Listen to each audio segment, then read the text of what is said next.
출근길 뉴스를 종합해드립니다. 깊이 있는 뉴스 YTN FM 출발 새아침. 신율의 출발 새아침 3부 순서 시작합니다.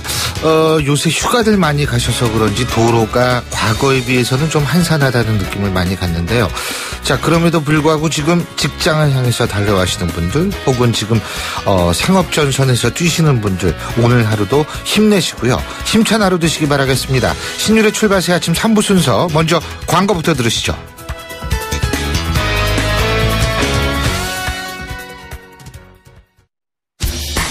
항공권도 매진이야. 실시간 빠른 항공 호텔 예약 시스템 온라인 투어. 가격이 싸니 일정이 별로야. 알뜰하고 품격 있는 여행은 온라인 투어. 에어텔, 교통패스, 각종 입장권.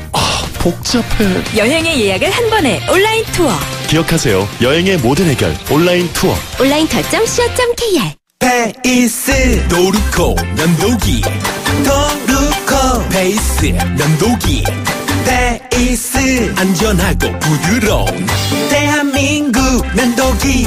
안전하고 부드러운 면도 그 이상을 경험하세요. The Shaving Innovator, Dorco Pace. 사장님, 성악가 김동규 씨네 집 바닥재 좋던데 우리 집도 똑같은 걸로 해줘요. 요즘 떠오르는 바닥재 스타 강마루. 스타일 좋고 습기 열 긁힘에 강하니까 오래 사용하려면 그래서 스타 강마루로 하는구나. 성악가 김동규입니다. 강마루 스타는 스타 강마루. 스타 강마루. 온도와 습도를 항상 일정하게 유지시켜주는 항온항습기 전문기업 AR. 전산센터, 반도체 공장, 미술관, 박물관, 귀중품 보관실을 30년 축적된 기술로 AR이 지켜드립니다. 24시간 확실한 서비스 보장 031-497-0561. 아유, 세 단계 종이 또 걸렸어. 정말 제본 하나 하려다가 미치겠네. 내가 진작 현대오피스로 바꾸라니까. 오늘 다 날 셀 거야. 이제 스트레스 받지 마세요. 사무기기 전문기업 현대오피스가 책임지겠습니다. 사무기기의 올바른 기준 현대오피스. 안녕하세요. 임시완입니다. 시원한 폭포 소리가 들리세요? 있는 그대로의 자연스러움을 간직한 폭포처럼 맑고 깨끗한 칠성 사이다가 우리 곁에 있습니다. 변함없이 맑고 깨끗한 칠성 사이다. 좌우가 같네, 좌우가 같다. 2588, 2588. 요즘 회식 많으시죠? 회식 끝나고 내가 호랑나비 춤을 춘다 싶으면 운전대 붙잡지 말고 꼭 대리운전을 부르세요. 2588 소연이가 부탁드린답니다. 좌우로 정렬, 좌우로 정렬. 2588, 2588. 안전운전 2588. 송곳 같은 말, 허무한 말, 우리가 주목해야 될 말을 전해드립니다. 왁자지껄, 말. 담배를 끊으면 불편하지만 안 끊을 수는 없다. 정의당 노회찬 원내대표가 김영란법 시행령 개정과 관련해서 한 얘기입니다. 아마도 이런 생각 가진 분들 노회찬 대표만은 아닐 거라는 생각입니다. 국제투명성기구의 2015년 국가별 부패인식지수 자료에 따르면은요, 우리나라의 국가 청렴도는 전 세계 168개 조사 대상국 중에서 37위였고요. OECD 가입 34개국 중에서는 공동 27위였습니다. 우리가 그렇게 좋아하는 OECD 국가들 중에는 청렴도가 거의 최하위라는 얘기인데요. 자, 이런 상황을 빠른 시간 안에 바꾸기 위해서는 김영란법과 같은 파격적인 조치도 필요합니다. 모든 이들을 만족시킬 수 있는 법이나 제도는 존재하지 않습니다. 그렇게 일단 김영란법을 철저히 시행한 이후에 이 법이 부작용이 많은지 아니면 긍정적인 효과가 더 많은지를 살펴야 할 겁니다.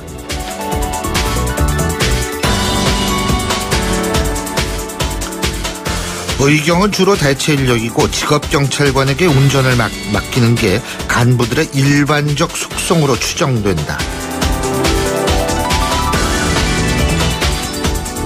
기자간담회에서 강신명 경찰청장이 의경 운전병 복무로 꿀보직 논란에 휩싸여 있는 우병우 청와대 민정수석의 아들에 대해서 한 얘기입니다. 우 수석 아들이 실제 운전대를 잡은 날짜가 복무 일수의 절반 정도에 그친다는 얘기가 국회에서 나왔기 때문인데요. 자, 이것이 관행이든 아니든 어쨌든 우병우 수석에 대한 의혹이 계속 제기되고 있는 것이 현실입니다. 물론 지금 특별감찰이 실시되고 있기는 하지만 특별감찰의 범위와 대상은 우병우 민정수석이 청와대 수석으로 임명된 이후에 국한되는 것이어서 지금 제기되고 있는 의혹의 대다수는 대상에서 빠질 수밖에 없습니다. 그래서 감찰 결과를 기다리고 그 이후 나름의 결정을 하겠다는 주장 그다지 설득력은 없는 것 같죠. 언론에서 제기하는 의혹의 진위를 가릴 수 있는 감찰은 아닐 가능성이 높기 때문입니다. 그래서 우병우 수석 문제 자칫 정권의 부담으로 작용할 수 있다는 겁니다. 그렇기에 지금의 상황에서 청와대나 우 수석은 현명한 판단을 해야 할 겁니다. 살다 이런 경우는 처음 봤다. 운전기사가 길을 모르고 가이드가 방향이 틀렸다고 해도 말도 안 듣더라. 해도 너무한다. 리우에 입성한 여자 배구 대표팀의 이정철 감독이 현재 열악한 상황을 겪으면서 한 얘기입니다. 이거 좋게 얘기하면은요, 이번 리우 올림픽 경기 말고도 참 볼거리, 얘기거리가 풍성한 올림픽이 될 것 같습니다. 운전기사 문제뿐이 아니죠. 선수촌에 들어가도 물이 새거나 변기에 물이 잘 내려가지 않고 또 녹물이 나오는 경우도 있다고 하고요. 요트 경기장의 수질 오염 정도는 진짜 좀처럼 구경하기 힘들 정도로 나쁘다고 하기 때문인데요. 이래가지고 정말 제대로 올림픽을 치를 수 있을지 모르겠습니다. 올림픽이 이 지형이 된다면 이는 개최국인 브라질뿐만이 아니라 IOC도 책임을 피하기 어려울 겁니다. 지금까지 왁자지껄 말이었습니다.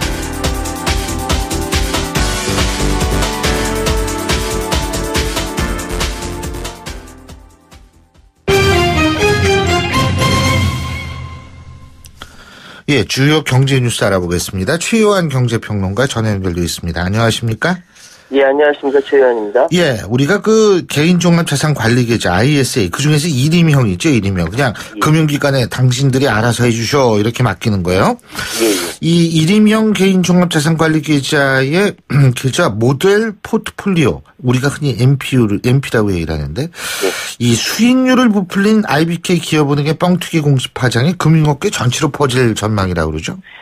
지난달 28일에 그 금융투자협회가 주축이 돼서 ISA 다모아라는 사이트를 통해서 금융회사별 1임형 ISA 수익률 일제를 공개했지 않습니까? 예. 이때 기업은행이 굉장히 성격이 좋았죠. 예. 고위험 스마트 모델 포트폴리오 수익률이 2.05%로 공시했는데 예. 이틀 뒤에 말을 바꿨습니다. 수익률이 부풀어졌다라고 얘기하니까 이를 0.84%로 정정하겠다라고 이야기했습니다. 왜냐하면 기업은행 관계자가 최초 가입자 기준으로 3개월간의 MP 수익률을 산출해야 되는데 담당자가 실수했다. 가입 후 3개월이 안 되는 중도 가입자들의 수익률도 반영돼서 오류가 발생한 것이다 라고 설명을 했습니다.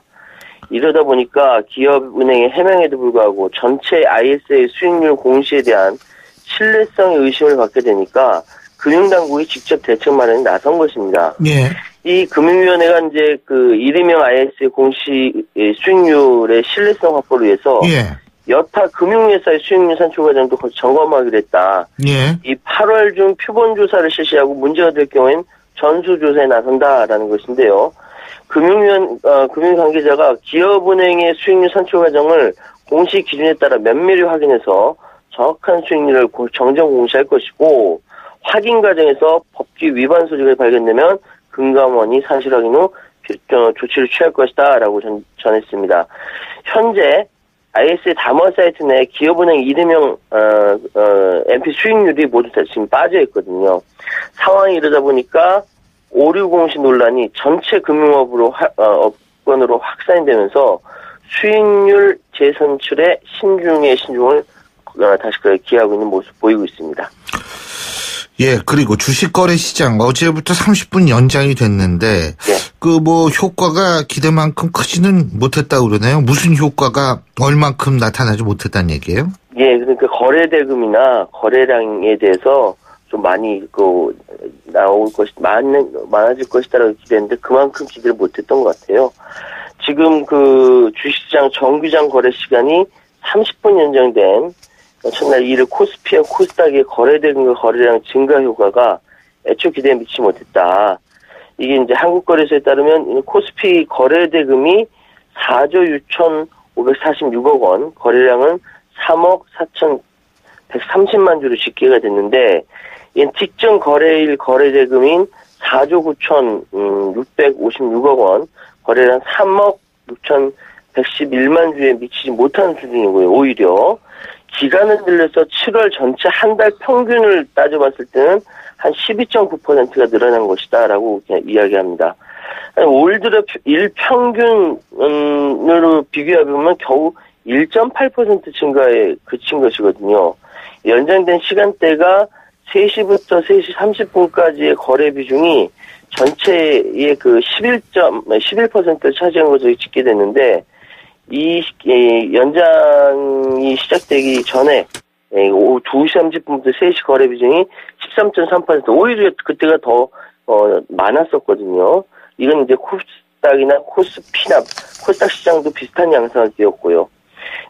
한국거래소는 이번 거래시장 연장으로 증시에서 3에서 8%의 유동성이 증가해서 일평균 거래대금이 2,600억에서 6,800억 원으로 늘어날 것이다 예상했지만 이 예상이 빗나간 것이죠.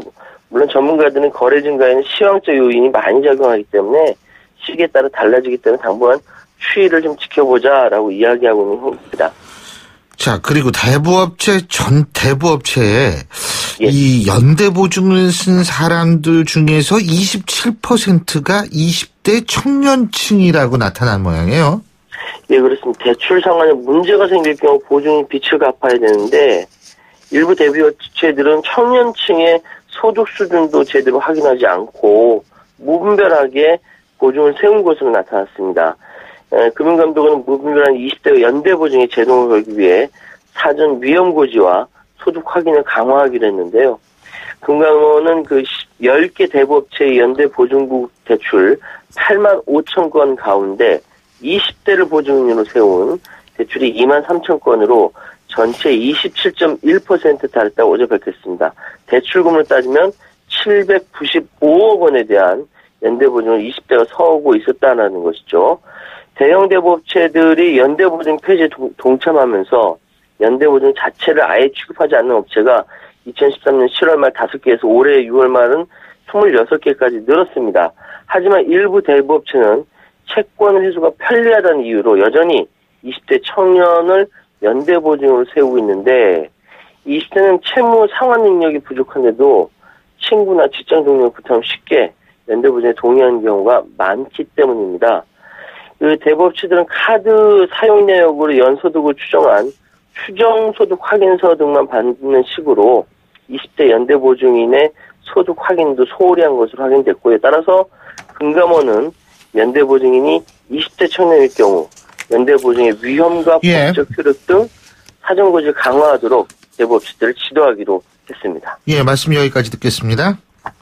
예, 감사합니다. 지금까지 최요한 평론가였습니다.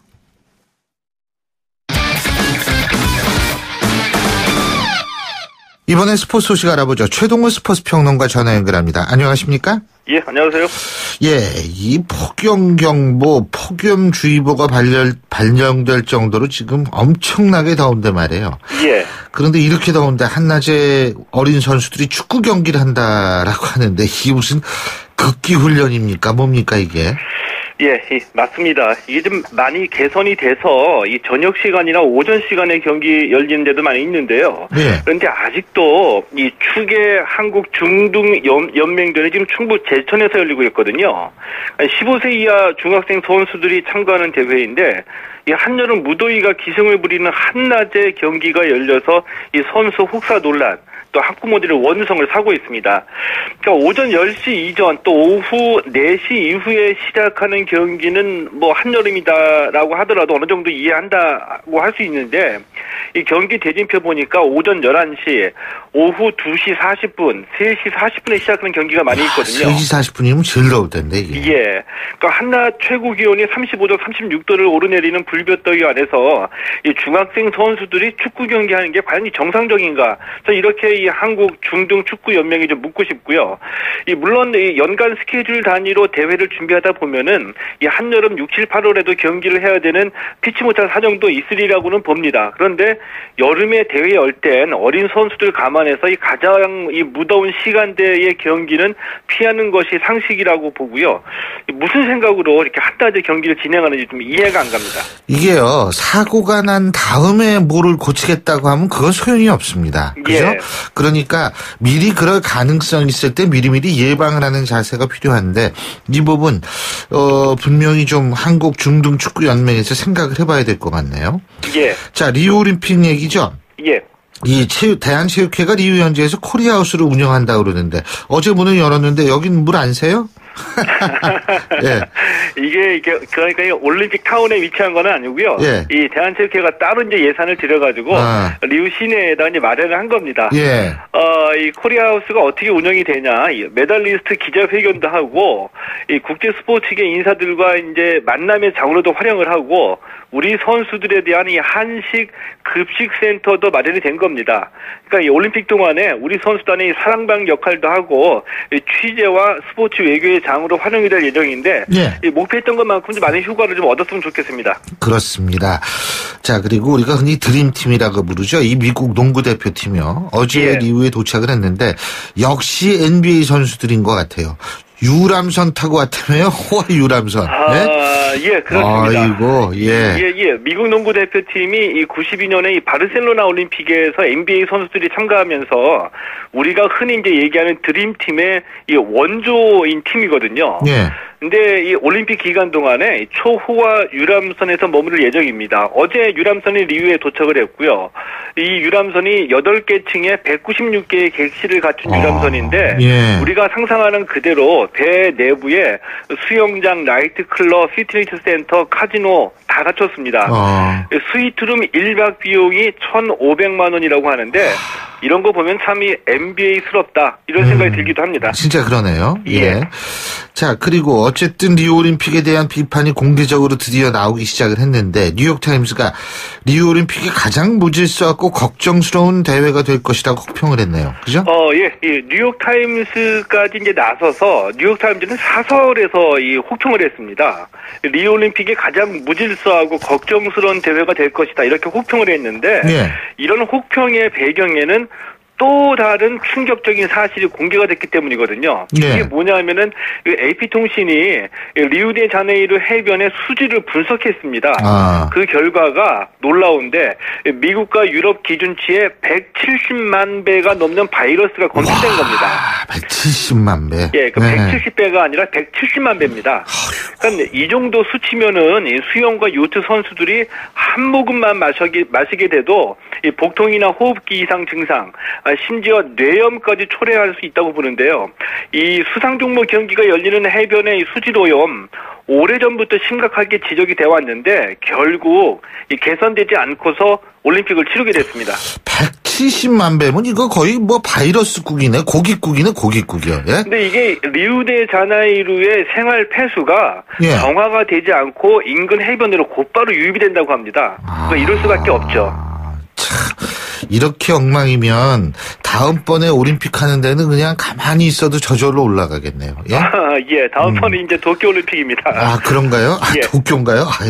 예, 오늘 말씀 여기까지 듣겠습니다. 고맙습니다. 예, 고맙습니다. 예, 지금까지 최동호 스포츠 평론가였고요. 신율의 출발 새 아침 3부 순서 여기서 줄입니다. 잠시 뒤 4부에서 뵙겠습니다. 안녕하세요. 배우 공연주입니다. 15살의 여러분은 어떤 꿈을 꾸는 아이였나요?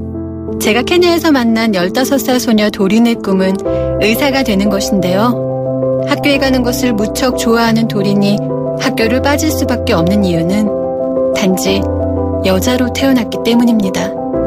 우리와 너무 다른 그동안 말하지 못한 소녀들의 이야기 궁금하지 않으세요? 여러분의 관심으로 소녀들이 다시 꿈을 꿀 수 있습니다. 지금 월드비전 꽃들에게 희망을 캠페인을 검색하세요. 월드비전 꽃들에게 희망을. YTN 라디오 캠페인 더 가까이. 안녕하세요. 가수 서수남입니다. 요새 정말 너무 덥죠? 이럴 때 무턱대고 에어컨 틀지 마시고요. 환경도 아끼고 건강도 지킬 수 있는 쿨맵시 어떠십니까? 시원하고 멋스럽다는 뜻의 쿨, 옷 모양새를 의미하는 맵시가 합쳐진 친환경 패션 쿨맵시. 남성분들은 정장 재킷과 넥타이 대신에 반소매 셔츠를 입고 첫 단추를 푸시고요. 여성분들은 무릎 길이 스커트를 입는 게 열을 식히는 데 도움이 됩니다. 쿨맵시를 하면은 체감 온도를 2도나 떨어뜨리고요. 냉방 온도를 2도 올려도 되니 냉방병도 예방할 수 있습니다. 쿨맵시는 더 가까이, 에어컨은 저 멀리. 건강하게 여름철을 이겨보자고요. YTN 라디오 캠페인 더 가까이. 한국환경공단과 함께합니다. 골프 장갑도 지맥스. 생산 장갑도 지맥스. 헬스 장갑도 지맥스. 가죽 장갑도 지맥스. 장갑하면 지맥스. 대한민국 우리 장갑 지맥스. 30년 한길 범양 글러브가 만듭니다. 글러브 맥스. 지맥스. 록록록록록 비드. 면역은 높아도 안 돼요. 안 돼요. 면역은 낮아도 안 돼요. 안 돼요. 녹용 추출 성분 록비. 록록록록록 비드. 본 제품은 건강기능식품 광고입니다. 날카로운 분석, 내일을 보는 시선, 신율의 출발 새 아침. 신율의 출발 새 아침 4부 순서, 먼저 광고 듣고 오겠습니다. 여러분, 자주 움직여야 합니다. 하루 종일 앉아있는데 어떻게? 3초면 충분합니다. 책상 교체 없이 바로 올려 사용하세요. 스마트 오피스를 위한 베리데스크. 여러분의 업무 자세와 능률을 함께 올려드립니다. 베리데스크. 저 선수 200만 원이 생겼어요. 좋은 일에 투자할 절호의 찬스네요. 그럼 크라우드 펀딩을 해야죠. 투자한 돈도 키우고 유망 기업을 키우는 보람도 남다르거든요. 크라우드 펀딩이요? 누가 잘하나요? 기업을 잘 아니까. 크라우드 펀딩은 IBK 투자증권이죠. 원금 손실에 유의하세요. 예, 지금 8시 30분 43초 지나고 있습니다. 자, 휴가철 도로가 좀 한산할 것 같은데 지금 어떤지 알아볼까요? 나성숙 캐스터? 네, 출근길 치고 도로가 한산합니다. 하지만 사고 때문에 어려운 구간이 있는데요. 강변북로 일산 쪽 한남대교에서 이천동 구간은 서행되고요. 난지나들목 조금 지난 지점 1차로에서 사고가 났습니다. 이 때문에 부근 정체입니다. 반대 구리 쪽으로 가는 길 서강대교에서 동작대교까지 밀립니다. 15분 이상 소요되고요. 올림픽대로 잠실 쪽으로 노량진 수산시장 부근, 다시 반포대교에서 동호대교 구간으로 밀리고 있는데요. 현재는 강 동쪽이나 강서쪽을 이동하실 때 올림픽대로 상황이 더 낫습니다. 신율의 출발 새 아침 교통정보였습니다. 신율의 출발 새 아침 오늘 순서 시작합니다. 오늘 아침 당신이 듣고 싶은 뉴스 94.5MHz YTN 뉴스 FM 신율의 출발 새 아침.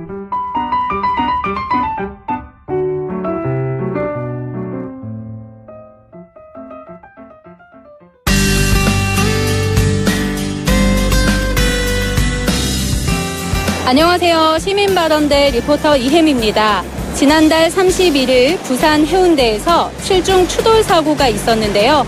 이에 대한 시민들 의견 들어봤습니다. 너무 놀랬죠. 그리고 그런 사람 그전에도 사고를 많이 낸 사람이라면서요. 너무 억울하고 길 가던 사람이 마누라의 날벼락이 지금 뭐예요. 그런 사람 운전하면 안 될 것 같아요.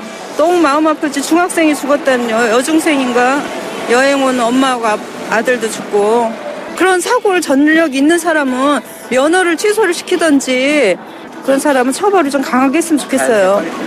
뇌질환이라고 하기는 명확히 판명된 건 없는데 그래도 좀 이상이 있는 것 같은 경우는 좀 운전을 좀 자제하는 게 좋지 않을까. 본인을 위해서도 그렇고 타인을 위해서도 그렇고 만약에 사고가 한번 나면은 그 사람들은 갑자기 어떻게 그 발병이 될지 모르니까 큰 사고가 더 발생할 수 있으니까 미연에 방지하는 게 좋지 않을까. 나중에 또 사고가 날 경우 그 피해 보상을 어떻게 요구할 수도 없는 거잖아요. 아프신 분인데 제가 만약에 피해자라면은 너무 억울한데 피의자의 분한테도 뭐 어떻게 보상해달라고도 못할 것 같아요. 사고의 책임이 있다고 할 수가 없는 거잖아. 아픈 건 내가 아프고 싶어서 아픈 게 아닌데. 좀 사고 난 거 보면 안타깝기도 하고요. 그리고 아무래도 법규를 안 지켜서 그런 경우가 많잖아요. 그래서 좀 화가 날 때가 많죠. 요즘 또 블랙박스나 이런 것 때문에 사고 영상도 많잖아요. 그런 거 보면 좀 처벌을 강화해야 되지 않나 그런 생각이 들더라고요. 이 면허에 대해서는 좀 개선이 돼야 한다고 생각을 해요. 예, 저도 운전하는 사람 입장에서 이거 보고 있으면 제 가족이 이렇게 당할 수도 있고 또한 뭐 하다못해 저도 이렇게 사고 낼 수도 있기 때문에 그건 저를 포함한 모든 사람들이 그거는 분명히 수용을 해야 되고 어떠한 일이 있어도 그거는 절대로 있어서는 안 된다고 생각했어요. 오늘 말씀 고맙습니다. 지금까지 시민발언대 리포터 이혜미였습니다.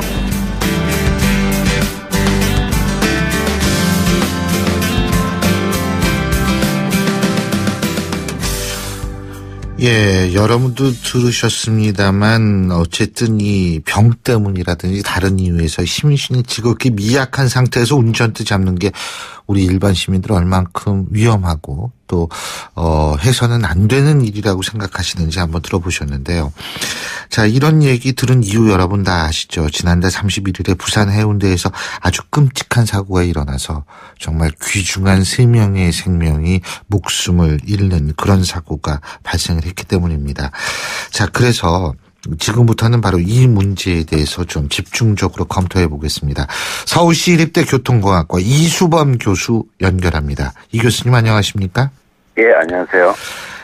지금까지 알려진 바로는 그 뇌질환 때문에 지금 100km가 넘는 속도로 해운대 시내를 질주를 해서 3명 사망, 14명 부상 이런 사고가 발생을 했는데 네.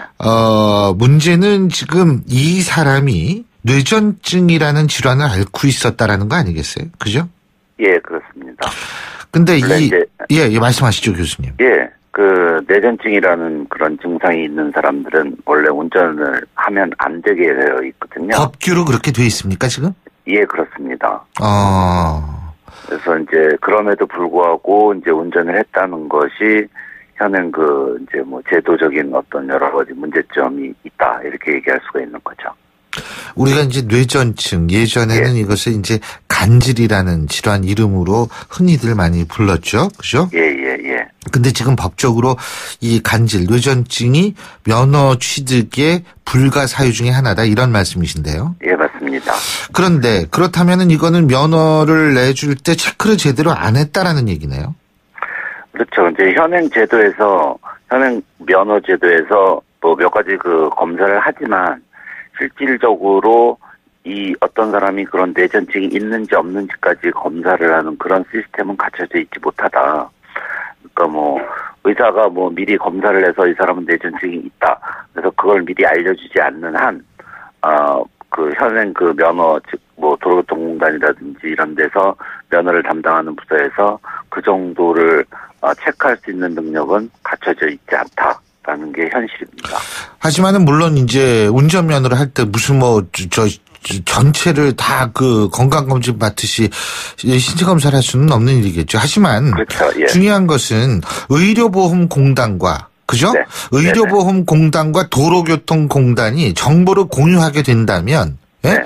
이 사람 예를 들면 질병 코드가 쭉 있을 거 아닙니까? 그렇죠. 그래서 지금 교수님이 말씀하신 대로 면허 취득 불가인 병명으로 치료를 받고 있는 사람의 코드를 도로교통공단에 통보를 해주면 거기에서 자동으로 걸러내는 시스템을 만들면 될 거 아닙니까? 그렇습니다. 맞습니다. 그래서 그 어떤 사람들의 그런 그 질환 정도에 대해서는 의사들이 가장 잘 알고 있잖아요.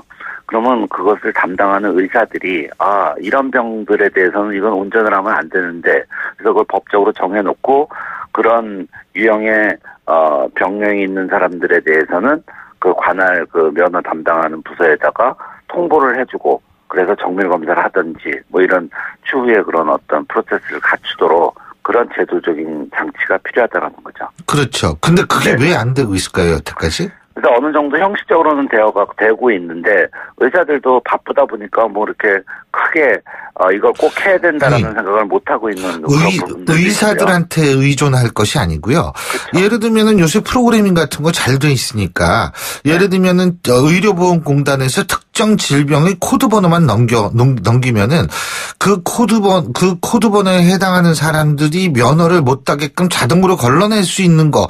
근데 그 중에서 억울한 사람은 의사한테 뭐 가가지고 증명서를 띄우라 그러면 되는 거고요. 예? 그렇죠. 예. 그렇게 해야 되는 거 아니에요? 시스템적으로만 이제 그게 갖춰져 있으면은 어느 정도 해결이 된다라고 볼 수 있는데 또 이제 약간 좀 부정적인 부분들도 있을 수 있는 게 요즘은 이제 개인정보 보호 이런 측면에서 무조건적으로 뭐 이 사람이 뭐 약간 운전에는 크게 문제가 없는 부분인데도 불구하고 뭐 도로교통공단으로 뭐 이제 이 사람이 문제가 있다는 식으로 이렇게 전달이 되면 그게 평생 따라다닐 수도 있기 때문에 상당히 좀 조심해야 되는 부분이 있습니다. 아니 근데 물론 이제 인권 보호라는 것도 굉장히 중요하죠. 하지만 그렇죠. 인권이라는 것도 생명이 유지되는 상태에서 인권 아니겠습니까? 지금 무고한 사람이 3명이나 죽은 상황 아니에요. 지금 돌아가신 상황 아닙니까? 그죠? 네네. 목숨을 잃은 상황인데 이런 일들이 또 반복되지 말라는 법이 없잖아요. 그러면은 그래서, 우리가 인권이라는 이름하에 그거를 그냥 할 수 없지라고 할 수는 없는 거 아니겠어요? 그죠? 예. 그래서 거의 뭐 살인 명기이기 때문에 그 부분에 대해서는 좀 더 강력한 시스템을 도입을 해야 하는 게 맞다. 생각이 됩니다. 제가 교수님께 여쭤보고 싶은데 이 외국은 어때요? 외국도 이런 질환을 앓고 있는 사람들이 운전대 잡기 합니까? 아니죠. 거기도 이제 못 잡게 하고 거기도 지금 말씀하신 대로 이제 코드 쉐어링 같이 병원하고 그 면허 담당 부서 이런 쪽하고 직접 연결이 돼서 문제점이 있다. 그러면은 이제 바로 연결을 해가지고 그 면허를 지속을 할 것인지 말 것인지에 대해서 한 번 더 검사를 하고 그래서 결론을 내리는 거죠. 못할 상황이다. 그러면 이제 바로 면허를 취소하고 이제 이런 시스템이 갖춰져 있습니다. 사실 지금 이런 경우는 진짜 이거는 너무 안타깝습니다. 진짜. 그렇죠. 그래서 이거를 어떻게든 재발을 막아야 하는데 지금 현재 우리나라는 의료보험공단과 도로교통공단의 그 정보 공유가 되고 있어요? 되고는 있는데요. 뭐라 그러나, 이제 시기적으로 뭐 이렇게 바로바로 이렇게 즉각적으로 되질 않고, 이게 뭐 시간이 좀 걸립니다. 한 6개월 정도 이렇게 전달이 되는, 기간이. 그러다 보니까 그 6개월 사이에 뭔 일이 벌어졌을 때는 지금 현재 시스템으로서는 전혀 이렇게 체크할 방법이 없는 그런 시스템이죠. 그래서 조금 더 즉각적으로 바로바로 요즘 뭐 컴퓨터 시스템이 잘 되어 있으니까 바로바로 전달이 돼서 바로바로 조치를 할 수 있는 그런 체계가 도입이 돼야 되는 거죠. 자, 일단은 말이에요. 지금 면허를 어쨌든 갖고 있는 사람들 중에 예를 들면은 이렇게 정신을 잃을 정도의 질환을 앓고 있는 분들이 분명히 있을 거라고요. 제가 볼 때 해운대에서만 사고 난 이 사람만 그런 건 아닐 거란 말이에요. 네네. 그럼 이걸 지금 걸러낼 수 있는 방법이 없나요? 지금 현재로서는 면허를 일단 취득하신 분들을 걸러낼 수 있는 방법은 의사들이 그때그때 연락을 해주는 방법 이외에는 뭐 우리가 중간중간에 하고 있는 그 면허 적성검사라는 거. 교수님께서 자꾸 의사를 말씀하시는데. 네. 면허를 갖고 있는 사람들에 대한 의료보험공단에서 의료보험공단 제가 왜 얘기하냐면 거기는 실제로 어떤 치료를 받았는지 모든 정보가 취합되는 곳 아닙니까? 그렇죠. 제가 뭐 의사라고 말씀드리는 것이 결국 뭐 의료보험공단이라고 볼 수도 있고요. 그러니까 이제 예를 들면 모든 정보가 취합되는 바로 그런 곳에서 그 효과적으로 연계가 돼가지고 예를 들면은 이렇게 면허를 가져서는 안 되는 사람을 지금이라도 추려낼 수는 없는 거예요. 의사들이 아니고 가능하잖아요. 그건. 네, 정부에서 의지가 있다라고 그러면 그리고 뭐 그건 분명히 필요한 부분이고요. 예. 근데 제가 또 하나 염려하는 것은 이제 의료보험으로 처리를 안 하는 분들이 또 있을 수가 있기 때문에 의료보험 공단만 해갖고는 또 100% 다 이렇게 그래도 일단은 걸릴 수 있는 한도 내에서 100%는 아니라도 90%는 먼저 걸러야 되는 거 아니겠어요? 그렇죠. 가장 일단 쉽게 이제 체크할 수 있는 부분이 공단을 통해서 하면은 일단은 그 전체적으로 한 90% 95% 정도는 걸릴 수 있다라고 봅니다. 그리고 이 적성 검사라고 그러나요? 그것도 조금 고쳐져야 되는 거 아니에요? 그렇죠. 조금 더 지금 굉장히 형식적인 부분이 없지 않아 있죠. 그래서 그 부분이 좀 더 실질적인 적성 검사가 될 수 있도록, 그다음에 또 약간의 좀 의심스러운 부분에 대해서는 전문가들의 도움을 받는 뭐 이런 시스템이 좀 도입이 돼야 된다라고 봅니다. 정말 저도 참 놀랐는데 이런 일 다시는 없어야 됩니다. 지금이라도 정부가 좀 발벗고 나섰으면 좋겠네요. 오늘 말씀 잘 들었습니다. 고맙습니다. 네. 예, 지금까지 서울시립대 교통공학과 이수범 교수였습니다.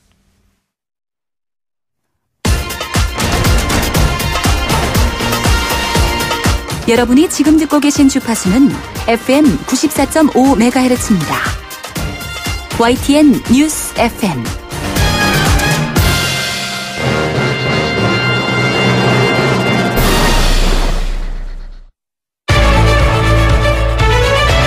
민심은 천심이다. 생생한 여론을 통해 우리 사회를 진단합니다. 이것이 여론이다.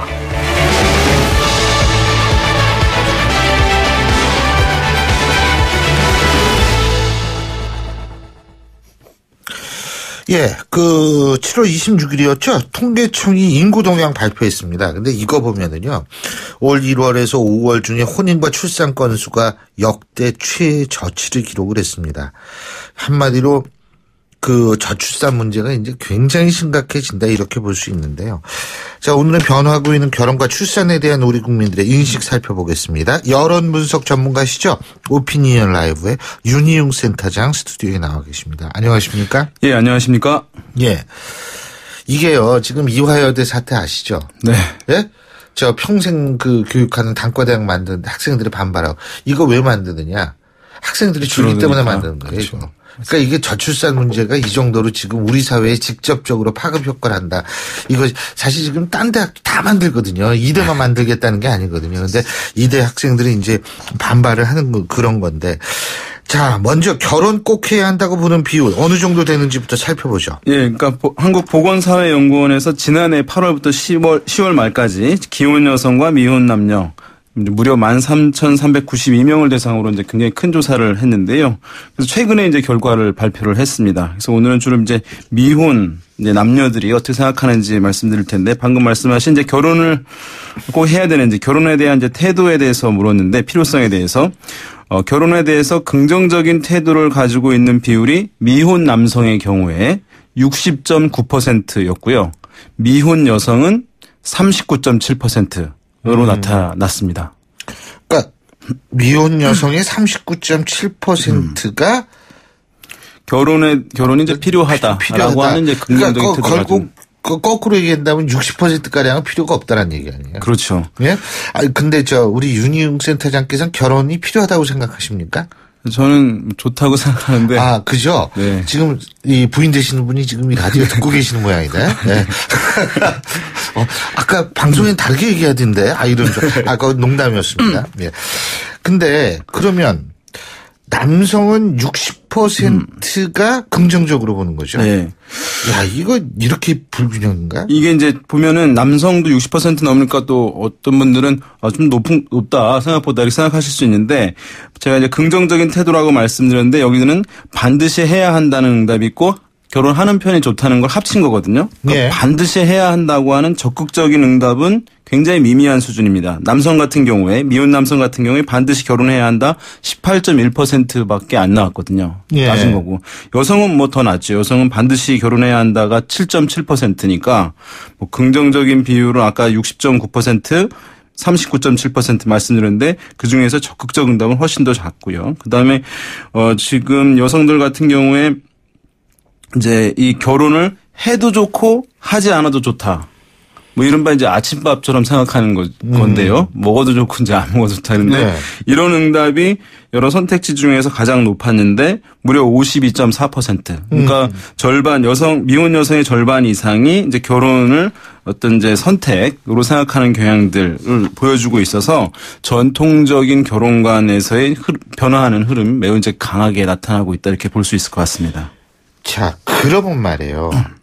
지금 결혼 안 한 남성 여성들이 원하는 배우자의 조건이 까다로워서 이런 현상이 나타나는 거예요, 이게? 그런 네? 질문도 있었어요. 이제 미혼 남녀가 그러면 이 제시하고 있는 배우자 조건 각각 물었는데요. 남성들 같은 경우에 또 여성들 같은 경우에 공이 제일 높은 거는 성격이었고요. 40% 내외로 이제 비슷한 수준이었는데 그러나 이제 그 다음부터 약간 다릅니다. 남성 같은 경우에는 신뢰와 사랑이 이제 두 번째였거든요. 20.6%. 그다음에 건강이 9.3% 순이었는데 미혼 여성의 경우에는 이제 성격이 가장 높긴 했는데 그다음 높은 것은 어떤 것이었을 것 같습니까, 교수님? 돈이요. 네, 맞습니다. 경제력이 21.1%로 예. 두 번째로 높았고 신뢰와 사랑은 이제 세 번째였고 그다음에 가정 환경 또 중시하는 순으로 나타났거든요. 그래서 미혼 남녀 모두 이제 성격을 가장 중시하고 있는 가운데서 미혼 남성은 이제 좀 대체로 비경제적 요소를 그러나 미혼 여성의 경우에는 경제적 요소를 좀 상대적으로 더 중시하고 있는 것으로 나타났습니다. 그러니까 성격을 제외하면 네. 이 딱 들어맞는 게 없는 건 아니지만 그게 좀 드물다는 거 아니에요. 네, 이제 구직 시장에서는 이런 거 미스매치라고 하는데요. 일단 지금 성격이 중요하다. 이거 사실 모범답안이잖아요. 그러니까 의례적으로 응답했을 가능성이 있고. 근데 성격은 그 진짜 맞으면 제일 좋죠. 그렇긴 하죠. 네. 근데 경제력이 중요하다는 건 사실 우리나라에서 쉽게 말하기 힘든 거거든요. 결혼한 그렇죠. 예. 그런데 지금 여성 같은 경우에 21.1%나 나왔다는 점. 근데 실제적으로 좀 더 높을 가능성이 높아요. 제가 봤을 때는. 그렇죠. 이제 말하기 어려운 것인데. 예. 모범 답안을 찍는 습성이 그렇습니다. 있잖아요. 예. 당신 선거하시겠습니까? 이게 제일 틀리잖아요. 여론조사 중에. 그렇습니다. 아니 근데요. 그래서 결혼은 그렇다고 치고 네. 자 결혼을 했다고 칩시다. 그럼 애를 낳겠다는 겁니까? 그러니까 자녀에 대한 태도도 물어봤습니다. 이게 지금 미혼 남녀 20세에서 44세 미혼 남녀에 대해서 물어본 것인데 미혼 남성 같은 경우는 꼭 있어야 한다. 39.9% 자녀가요. 미혼 여성은 꼭 있어야 한다는 응답이 28.4%였고요. 차이가 이제 나죠. 없어도 무관하다. 자녀. 남성 같은 경우는 17.5%. 그러나 미혼 여성은 29.5%가 자녀는 없어도 무관하다라고 얘기를 하고 있어서 미혼 남성에 비해서 미혼 여성에게서 이제 부정적인 태도 자녀에 대해서 그러니까 부정적인 건 나쁘다는 게 아니라 이제 없어도 좋다는 그런 의미의 상대적으로 높게 나타나고 있는데요. 뭐 이것은 잘 아시겠지만 이제 우리나라에서 자녀 양육에 대한 부담이 이제 주로 여성에게 전가되고 있고 또 취업 여성 같은 경우에는 기회비용이 워낙 크니까 이제 이런 결과들이 나오고 있는 것 아닌가 이렇게 보고 있습니다. 우리 윤희웅 센터장님은 자녀가 있어야 된다고 보세요?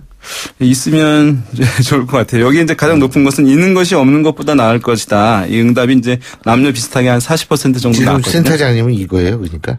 그렇죠. 네? 네? 네. 아직 애기가 어린데도 왜 이거예요? 네. 네? 참. 근데 하여간 자녀가 없어도 된다라는 그 이유 이게 결국은 이것도 돈 문제 때문 아니에요? 맞습니다. 지금 아까 남성 같은 경우에는 17.5%, 미혼 여성 같은 경우는 29.5%가 자녀 없어도 무관하다라고 이제 응답을 했는데요. 네. 이 사람들한테 왜 그럼 자녀가 없어도 된다고 보는 것이냐라고 이제 다시 한번 재차 질문을 했어요. 그랬더니만 이제 미혼 남성, 미혼 여성 똑같이 가장 높게 나온 것이 40% 내외였는데 경제적으로 여유롭게 생활하기 위하여 이것이 이제 가장 높게 나왔고요.